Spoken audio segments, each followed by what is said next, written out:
Όταν η ομάδα του TEDx Athens μας κάλεσε για να συζητήσουμε για τη συμμετοχή μας εδώ, τους ρώτησα τι θέλετε να πούμε. Και μου είπαν θέλουμε να πείτε μόνο την ιστορία της ζωής σας. Μπορώ να πω ότι απογοητεύτηκα. Εγώ είχα ετοιμαστεί να μιλήσω για leadership, για στοχοποίηση, για προσήλωση στο στόχο. Είδα ότι δεν με παίρνει να διαπραγματευτώ παραπάνω και προχώρησα. Πριν δεχτώ για τη συμμετοχή μου εδώ, ζήτησα μία μικρή χάρη. Ζήτησα, αν γίνεται, η σκηνή που θα μιλήσουμε να μην είναι υπερυψωμένη. Έχω ένα θέμα με την υψοφοβία μου και μου δημιουργεί έξτρα άγχος. Όπως βλέπετε, δέχτηκα και ήρθαμε εδώ. Ήρθαμε λοιπόν και όπως βλέπετε πίσω στη φωτογραφία, αυτές είμαστε εμείς. Και είμαι σίγουρη ότι βλέποντας αυτή τη φωτογραφία θα περιμένατε να δείτε κάτω από αυτή τη φουσκωτή στολή τους γραμμωμένους χιλιακούς μιας διαβίου αθλήτριας. Συγγνώμη. Δυστυχώς. Δεν είναι πολύ γραμμωμένη η κοιλιακή μου. Και η αλήθεια είναι ότι είμαι 41 ετών και πραγματικά θεωρούσα συνεχώς τον εαυτό μου έναν άνθρωπο ο οποίος ήταν κανονικός, δεν είμαι αθλήτρια και είχα πολύ συνηθισμένα όνειρα.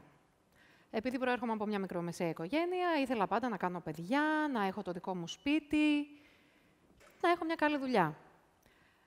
Η αλήθεια είναι ότι μεγάλο μέρος της ζωής μου, και νομίζω γι' αυτό δεν έχω και καλούς χιλιακούς, το πέρασα σε καφετέριες, ειδικά της φοιτητικής μου ζωής. Όσοι έχετε πάει σε ελληνικό πανεπιστήμιο, είμαι σίγουρη ότι την έχετε αυτή την εικόνα στο μυαλό σας. Έτσι λοιπόν, κάποια στιγμή, αφού πήγα στο πανεπιστήμιο και ήμουν πολύ καλή φοιτήτρια, βρήκα μια καταπληκτική δουλειά. Άρχισα να δουλεύω από πολύ μικρή και στα 27 μου ήμουν ήδη στέλεχος σε πολυεθνική, δουλεύοντας λίγες ώρες, τίποτα 12-14, κάπου εκεί. Έχοντας λοιπόν στο μυαλό μου ότι κάπως θέλω κι εγώ να ξεφύγω, ακολούθησα μία φίλη η οποία μου είπε «Πάμε με έναν ορειβατικό σύλλογο την Κυριακή μια εκδρομή». Και έτσι ξεκίνησε αυτό το παράλληλο κομμάτι της ζωής μου, το λίγο ανηφορικό. Εγώ, σε αντίθεση με τη Βανέσα, ένιωθα ότι ήμουν πολύ ξεχωριστή. Έβλεπα όταν ήμουν μικρή στην τηλεόραση τα παιδιά ταλέντα και ήμουν σίγουρη ότι είμαι κι εγώ ένα από αυτά. Και ότι έχω κάτι μοναδικό, απλά δεν το είχα ανακαλύψει ακόμα. Ίσως η υπέρμετρη αυτοπεποίθηση ερχόταν από το γεγονός ότι μεγάλωσα σε μια γειτονιά που έμενα δίπλα-δίπλα 7 οικογένειες. Η μητέρα μου με τις αδελφές της. Επομένως, πάντα είχα ένα από τα 13 εξαδέλφια μου να βγω, να πάω έξω, να κάνω εκδρομές. Ήμουνα σε ένα full προστατευμένο περιβάλλον, όπου πάντα ήμουνα η κόρη του Αντώνη, η αδελφή του Φλαμπούρη, η ξαδέλφη του Μπέι. Ήταν ο ορισμός του comfort zone. Όλοι με ξέραν, κανείς δεν τόλμησε να με πειράξει και εγώ το ευχαριστιόμουν. Ένιωθα ένα είδος δύναμης, αυτοπεποίθησης. Όλα τα άλλα στη ζωή μου αναμενόμενα. Καλή μαθήτρια, καλή φοιτήτρια, καλή δουλειά. Κάποια στιγμή ξεκίνησα και τα Σαββατοκύριακα να κάνω το χόμπι μου, να κάνω ιστιοπλοεία και έλεγα ότι έχω ένα πολύ καλό work-life balance, όπως μου άρεσε να λέω. Βέβαια, πες, ιστιοπλοεία ξεκίνησες γιατί είχες μαζί και τους bodyguard κάθε φορά. Κάπως έτσι. Ο πατέρας μου και ο μεγάλος μου αδελφός είχαν ξεκινήσει ιστιοπλοεία, επομένως με εμείσαν στο άθλημα. Η αλήθεια είναι ότι όταν γνώρισα τη Χριστίνα, είδα έναν άνθρωπο ο οποίος ήταν ευαίσθητος, ήταν μια όμορφη κοπέλα, ντελικάτη. Καμιά φορά μπορώ να πω πολύ ντελικάτη για τα γούστα μου, γιατί πραγματικά το χειρότερο πράγμα το οποίο μπορεί να κάνει κανείς στη Χριστίνα είναι να τη βάλει, ας πούμε, να πει τη λέξη μαλακίες μπροστά στο κοινό. Μη το κάνεις, δεν θα το πω. Εγώ, αντιθέτως, θεωρούσα ότι είμαι λίγο περισσότερο αντράκι και δεν μπορούσα να φανταστώ ότι η Χριστίνα είχε τόσο μεγάλη δύναμη μέσα της. Για να σας δώσω να καταλάβετε, το αντράκι τα βρήκε λίγο σκούρα όταν έκανα το πρώτο μου παιδί και ξαφνικά άρχισα να νομίζω ότι η ζωή μου έχει τελειώσει, ότι δεν θα μπορούσα ποτέ να κάνω κάτι πραγματικά για τον εαυτό μου. Και ότι πια ήμουνα πάρα πολύ χάλια. Δεν αισθανόμουν καλά. Έλεγα στη μητέρα μου, έλεγα στις φίλες μου, τους έλεγα δεν αισθάνομαι καλά και μου λέγανε μην ανησυχείς, κοπέλα μου, μην ανησυχείς, θα συνηθίσεις. Τα πράγματα είναι οι πρώτες μήνες, έτσι είναι το μωρό. Θα συνηθίσεις, όλα θα αρχίσουν να πηγαίνουν καλύτερα. Βέβαια, πρέπει να πω ότι το καλύτερα έχει αφετηρία το καλά και εγώ σίγουρα δεν ήμουν καλά. Όταν λοιπόν άρχιζα να σκέφτομαι για ποιο λόγο δεν είσαι καλά και προσπαθούσα αντικειμενικά να δω γιατί δεν είσαι καλά. Έχεις ένα στοργικό σύζυγο. Έχεις ένα υγιέστατο αγοράκι. έχεις μια καταπληκτική δουλειά. Δηλαδή, τι είναι αυτό που σου λείπει, ρε παιδί μου, και δεν αισθάνεσαι καλά? Τι είναι αυτό το ανικανοποίητο που αισθάνεσαι? Δεν μπορούσα να το βρω. Και έτσι ξεκίνησα να έχω ενοχές.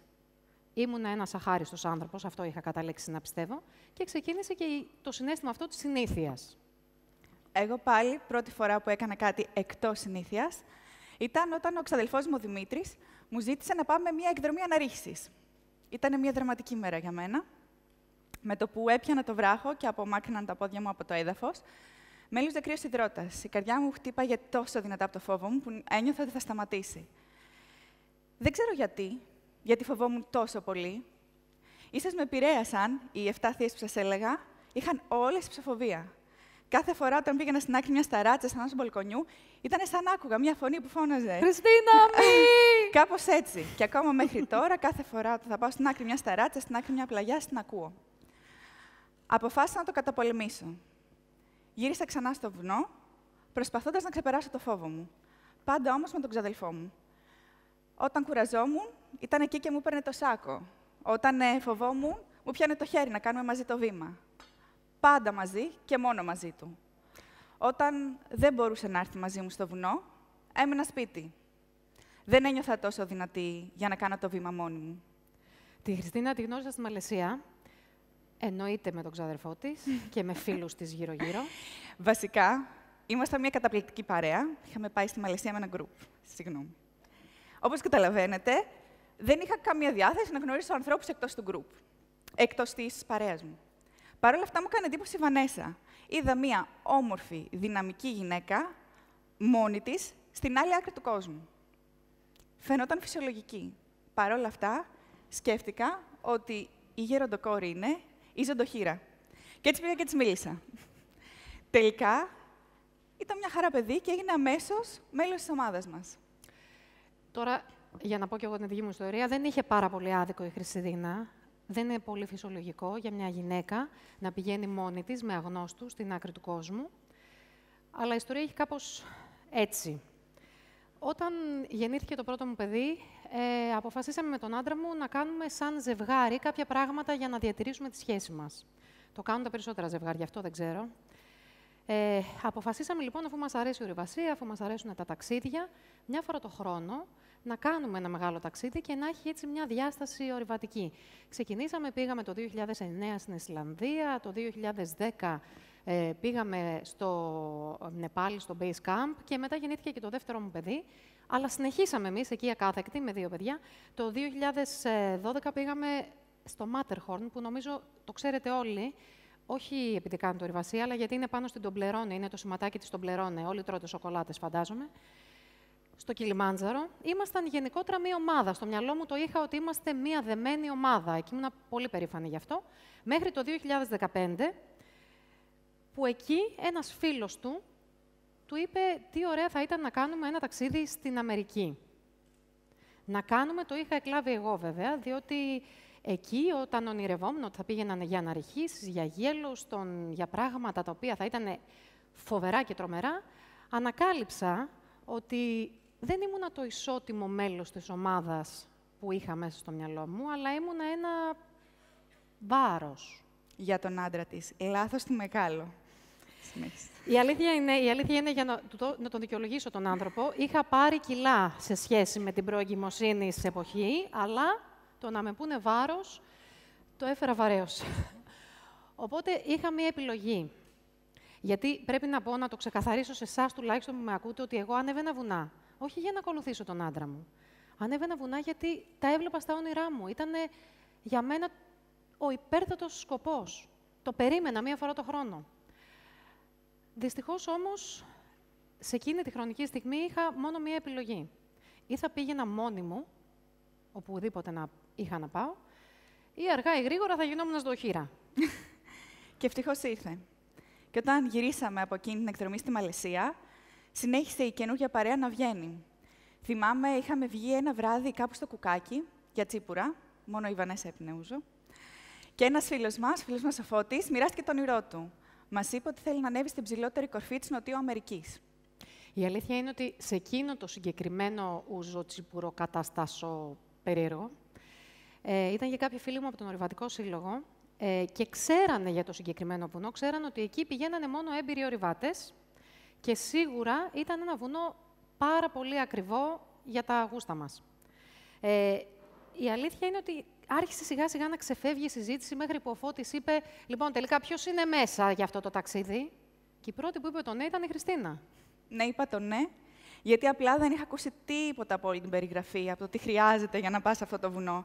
Απλά είχα στο νου μου μία νέα ορειβατική εμπειρία, είχα στάντρο, θα έρθει μαζί ο ξαδελφός μου που θα με προστατεύει, άρα γιατί να έλεγα όχι. Εκείνη τη φορά όμως δεν κατάφερε να έρθει μαζί μου και ήταν η πρώτη αποστολή που θα έκανα κάτι μόνη μου. Ή έτσι ένιωθα, μόνη μου.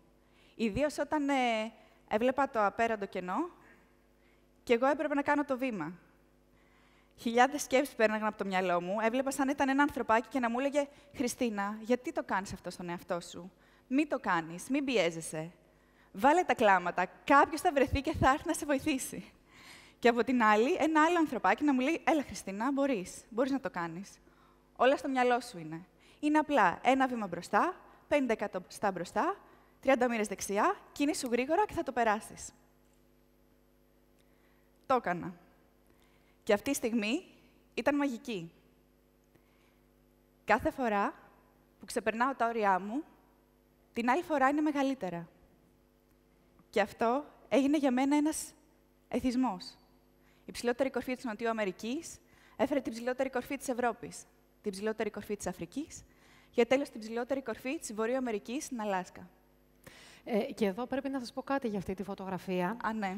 Θα ήθελα να σας πω ότι αυτή η φωτογραφία είναι φωτοσοπιαρισμένη. Δεν θέλω να πάει όμως ο νους σας στο κακό να θεωρήσετε ότι δεν είμαστε στην ψηλότερη κορυφή της Αλάσκας και ότι είμαστε κάπου στη Μύκονο και πίνουμε κάτι. Αλλά αυτά θα σας τα πω αργότερα. Βασικά, δεν ξέρω αν ξέρετε όλοι ότι εμείς εκτός από αλπινίστριες είμαστε και marketeers. Και το λέω αυτό εδώ γιατί συνήθως όλοι όσοι δουλεύουν έτσι σε θέσεις managerial, δεν ξέρω πώς είστε εδώ που το κάνετε αυτό, εν πάση περιπτώσει, να δουλεύετε σε τέτοιες θέσεις, αλλά έχουμε στο πίσω μέρος του μυαλού μας μία εικόνα και μία φωνούλα, εκνευριστική συνήθως, που μας λέει, λοιπόν, ωραία, κάναμε αυτό, κάναμε αυτό, τώρα τα next steps ποια είναι? Και η αλήθεια είναι όταν αρχίζουν τα next steps, ξεκινάμε να έχουμε όλα αυτά τα πώς και τα γιατί και εκεί αρχίζουν λίγο τα δύσκολα. Και το γιατί, δεν σας το κρύβω, το έχω αναρωτηθεί πάρα πολλές φορές.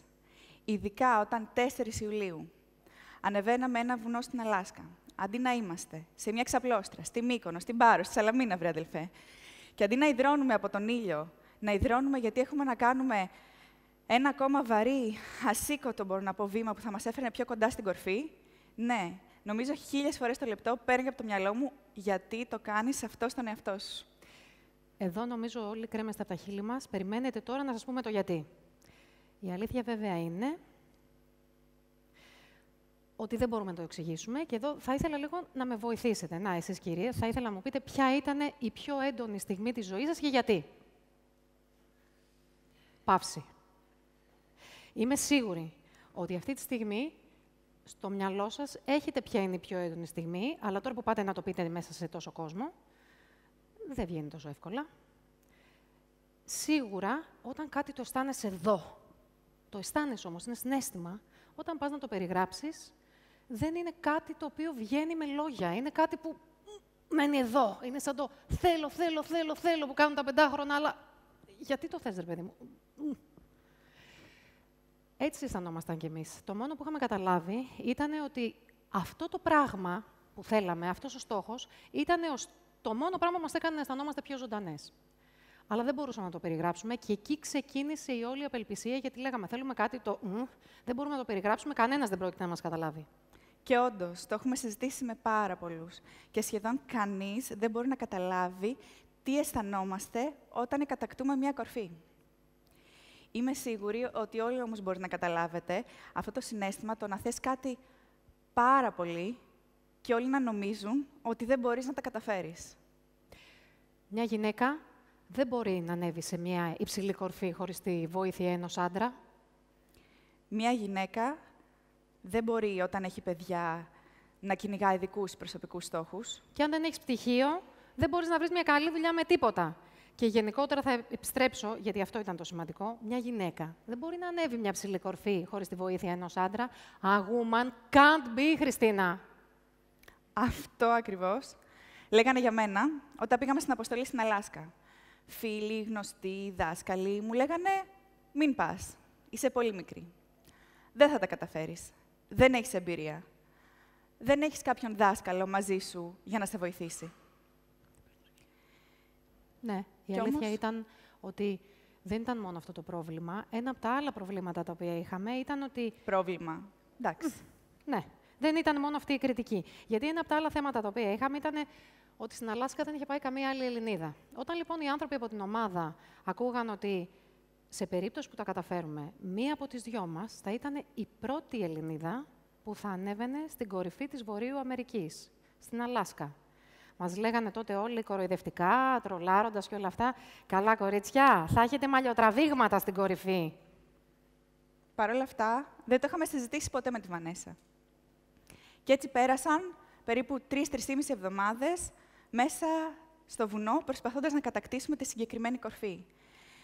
3 εβδομάδες που είχε ό,τι μπορείτε να φανταστείτε ή να έχετε δει σε αντίστοιχες ταινίες. Είχε κούραση, είχε πόνο, θερμοκρασίες που φτάσαν μέχρι -30 βαθμούς, χιονοθύελες, παγετώνες που κυριολεκτικά σπάγαν κάτω από τα πόδια μας την ώρα που προχωράγαμε. Και είμαι μόλις 1,5 μέτρο κάτω από την κορφή. Ήθελα τόσο πολύ να πατήσω αυτή την κορφή. Ήθελα τόσο πολύ το outsider να πατήσει αυτή την κορφή. Παίρνω μια βαθιά ανάσα, κοιτάζω την κορφή και έλεγα μέτρα πίσω μου τη Βανέσα. Την περίμενα. Πιαστήκαμε χέρι-χέρι, κάναμε μαζί το βήμα στην κορφή. Δεν ήμουν εγώ, δεν ήταν η Βανέσα, ήμασταν μαζί.